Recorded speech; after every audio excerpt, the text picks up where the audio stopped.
Hello दोस्तों, नमस्कार। Motivation study के ऑफिशियल यूट्यूब चैनल में आप सभी का स्वागत है।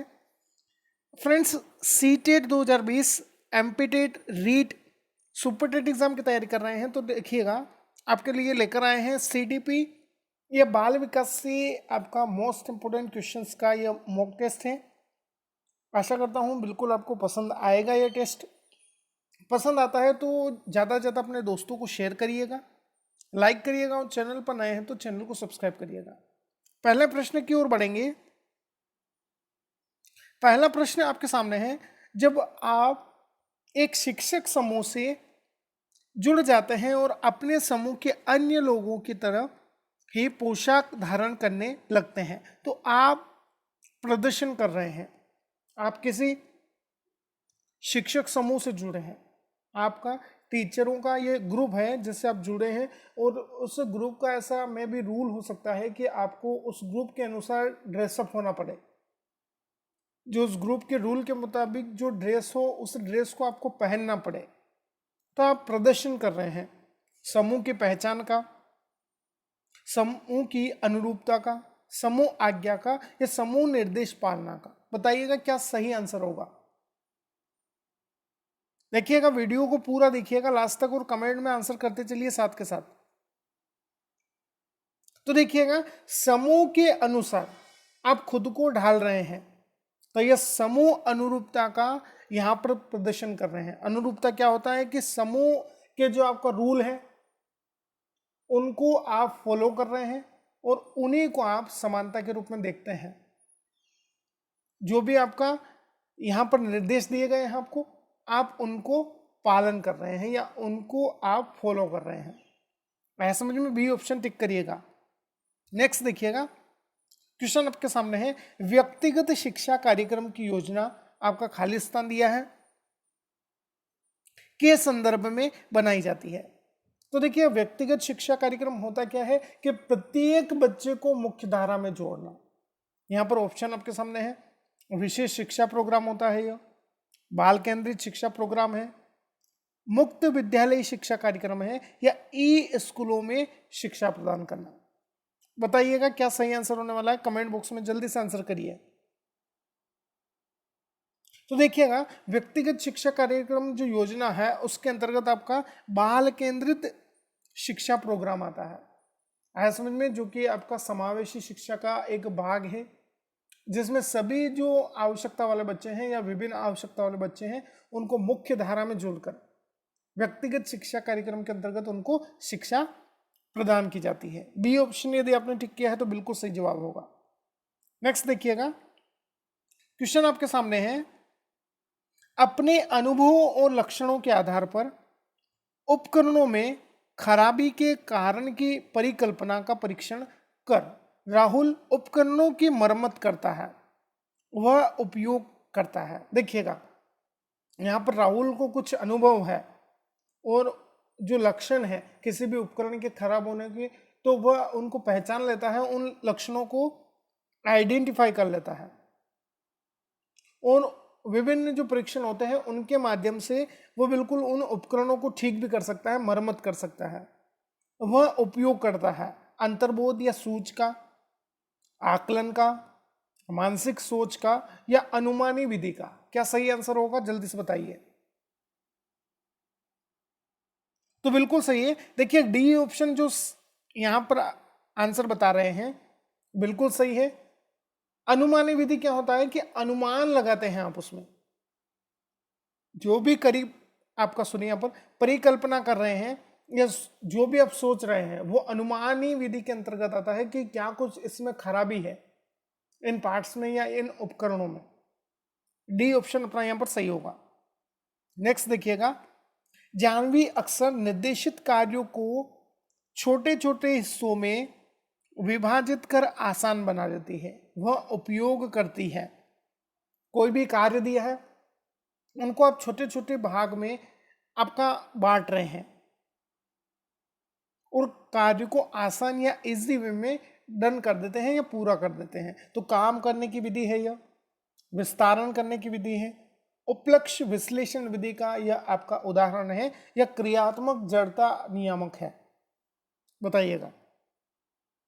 तो देखिएगा, किसी भी निर्देशित कार्य को या किसी भी काम को आप छोटे छोटे भागों में बांटेंगे या विभाजित करेंगे तो यह आपका उपलक्ष्य विश्लेषण विधि होगी। ऐसा समझ में, लक्ष्य को प्राप्त करने में आप छोटे छोटे हिस्सों को बांटकर सरलतम रूप में उस कार्य को पूर्ण करेंगे। सी ऑप्शन अपना यहां पर टिक करिएगा। नेक्स्ट देखिएगा, क्वेश्चन क्या कहता है, देखिएगा,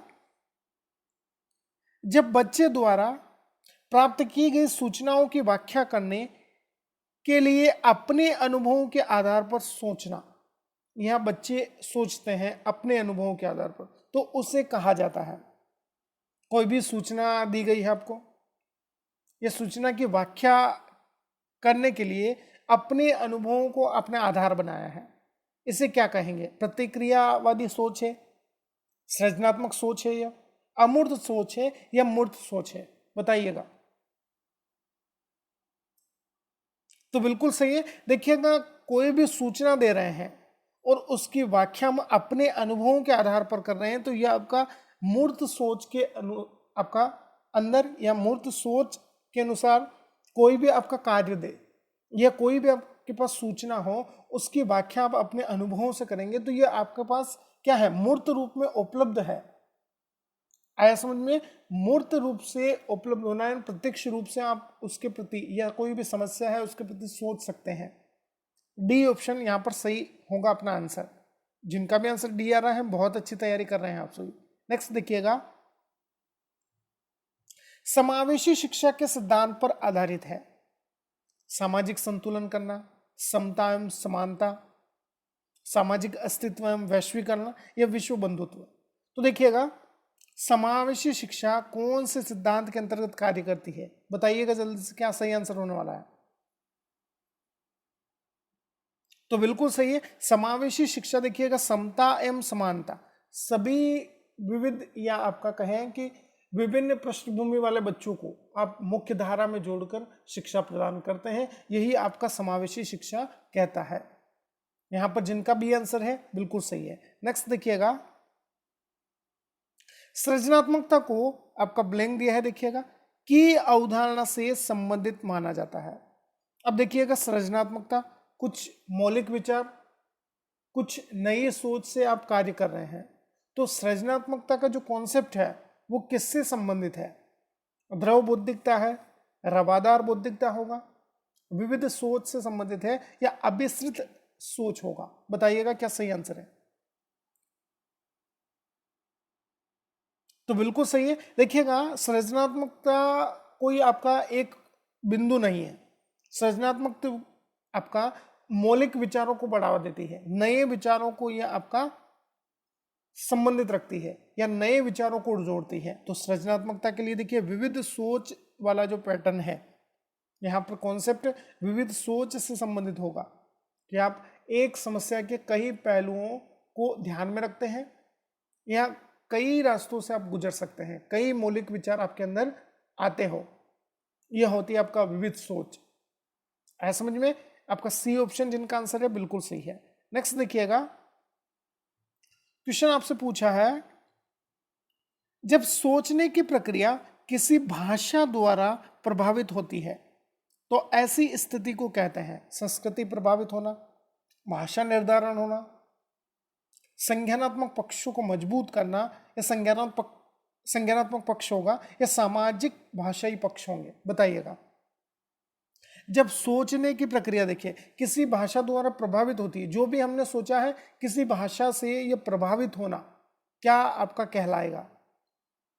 जल्दी से आंसर करिए। तो बिल्कुल सही है, यह आपका भाषा निर्धारण का पक्ष है।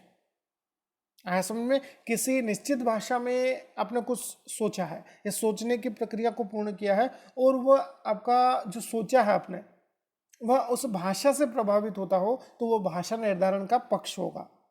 बी ऑप्शन यहां पर टिक करिएगा। नेक्स्ट देखिएगा, राष्ट्रीय पाठ्यचर्या रूपरेखा 2005 में गुणवत्ता आयाम शीर्षक के अंतर्गत अधिक महत्व दिया जाता है। अब देखिएगा, गुणवत्ता आयाम क्या है? तो जो भी बच्चे के आपका अनुभव हो, विचार हो, उनको आप मिलाकर अपने जो पाठ्यक्रम है, स्कूली पाठ्यक्रम है, उसमें उनको जगह देना, जो भी अनुभव हो बच्चे के, आयु, लिंग, उनकी सोच, उनके विचारों के अनुसार। तो यहाँ पर गुणवत्ता आयाम भौतिक संसाधनों को महत्व देगा, शिक्षित एवं अभिप्रेरित अध्यापकों को। फिर आपका कहा है बालकों के लिए ज्ञान के संदर्भ में संरचित अनुभवों को, या फिर बालकों के लिए संरचित अनुभव एवं पाठ्यक्रम सुधार होगा। क्या सही आंसर होगा? तो मैंने जैसा हिंट दिया आपको, बालकों के संरचित अनुभव मतलब बच्चा क्या सोचता है खुद से, और आपका पाठ्यक्रम सुधार। ऐसे समझ में डी ऑप्शन अपने को यहाँ पर टिक करना है। नेक्स्ट देखिएगा, यदि आपकी कक्षा का एक बच्चा सी को डी पढ़ता है तथा डी को सी लिखे पढ़े, तो वह कौन से रोग से पीड़ित है? मलेरिया, डिसलेक्सिया, फाइलेरिया या टाइफाइड? तो बिल्कुल सही है। यहाँ पर आंसर अपना जो सही जवाब दिया है आप सभी ने लगभग, बी ऑप्शन डिसलेक्सिया। यह आपका पठन विकार से संबंधित है, जिसमें बच्चा देखिए जो भाषाई पक्ष होते हैं उनमें आपका इतनी कमांड नहीं रख पाता है, या आपका यह एक ऐसा विकार है, सॉरी डिसेबिलिटी है, लर्निंग डिसेबिलिटी जिसे हम कहते हैं, जिसमें बच्चा देखिए अक्षरों को पढ़ नहीं पाता है, पहचान नहीं कर पाता है उनको। आया समझ में? बी ऑप्शन यहाँ पर टिक करिएगा। ये थे आपके इंपोर्टेंट क्वेश्चंस। ये आपका पहला पार्ट था। सेकंड और थर्ड पार्ट आपको रोज इसी समय पर मिलेगा। डेली आपका 1 बजे यह क्लास रहेगी दिन में। आपका शाम को भी एक क्लास स्टार्ट करेंगे 10 बजे। अच्छा लगे तो लाइक करिएगा, शेयर करिएगा, और आप सभी चैनल को सब्सक्राइब करिएगा। धन्यवाद। जय हिंद, जय भारत।